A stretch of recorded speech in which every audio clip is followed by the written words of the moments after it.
Working the graveyard shift at a rundown, fluorescent-lit gas station isn't exactly the American dream.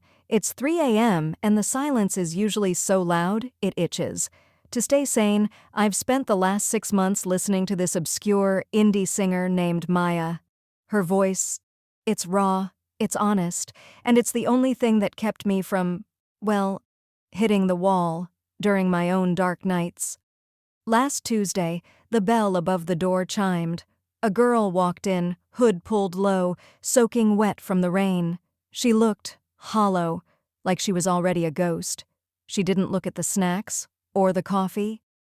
She walked straight to the medicine aisle and grabbed 2 bottles of extra-strength sleep aids. When she got to the counter, her hands were shaking so hard she dropped her wallet. I reached down to help, and when she looked up, my heart stopped. It was her. It was Maya. But this wasn't the girl from the album cover. This girl had eyes that looked finished. I scanned the bottles, my mind racing. I knew that look. I'd worn it myself. I cleared my throat, my voice cracking just a bit. You know, this song, The Concrete Garden, it saved my life last December. She froze. Her eyes flickered, just a tiny spark of confusion. I was in a bad spot, I whispered, leaning over the counter. I felt like nobody was listening. But then I heard your lyrics about how even the smallest cracks let the light in. I've listened to it every single night, right here, in this empty store. She stared at me, her bottom lip quivering.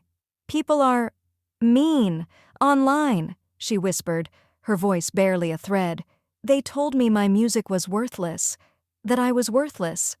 They're wrong, I said, my voice firm. Maya, you're the reason I'm still standing on this side of the counter.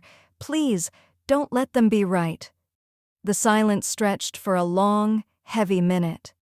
Then she slowly pushed the bottles back toward me.